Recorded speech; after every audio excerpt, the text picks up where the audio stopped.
Hi. I don't know if I'm live. I never know if I'm live. And now I'm live. Okay.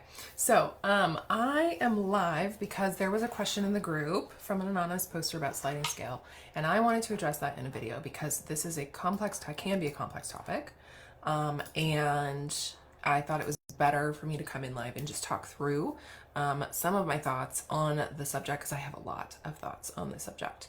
So first and foremost, how do you set a sliding scale?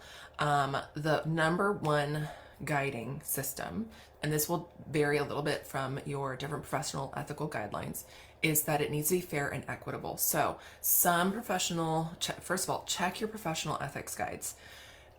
Different professions have different specific language around sliding scale or reduced fees. And it's wise to make sure that you are operating within the code of ethics, right? Now, that said, there are certain guidelines that say that it needs to be fair and equitable, that there needs to be a written policy, that it needs to be available to, if it's available to some, it needs to be available to anyone. And so it kind of depends on how you want to structure it and what your ethical guidelines say. So once you have determined what your ethics say, you can then structure it accordingly. So let's say that your guidelines say that it needs to be that it needs to have a standard guide that is available to all clients.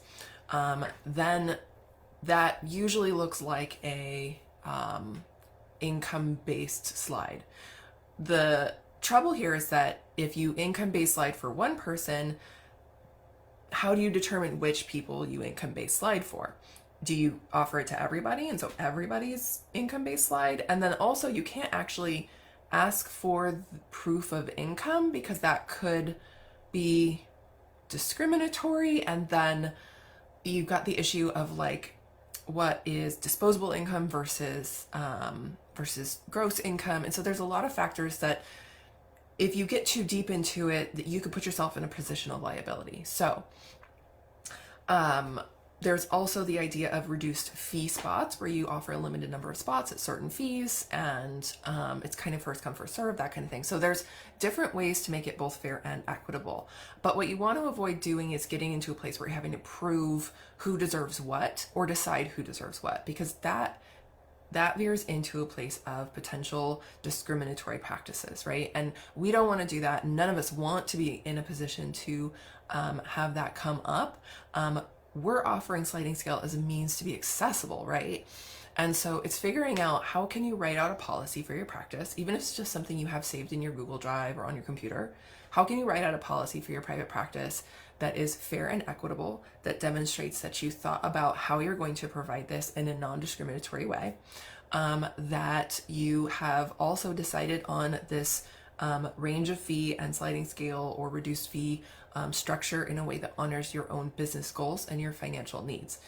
So those are some of the different things that I'm thinking about when I'm thinking about how to do a reduced fee or a sliding scale structure for my practice. That said, I have a great resource for this if you are struggling with how to set your fees in your practice, how to structure your finances in your practice. I have a course called Fee Setting Success.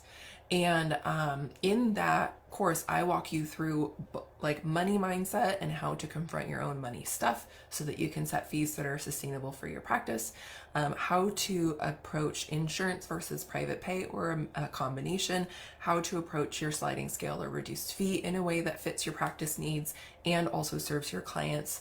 And I have calculators and really quick but value-packed lessons. So I'm going to drop a link to Fee Setting Success in the comments. But if you have other questions about how to set fees or how to decide on your sliding scale, let me know, and I'll pop back in and answer them.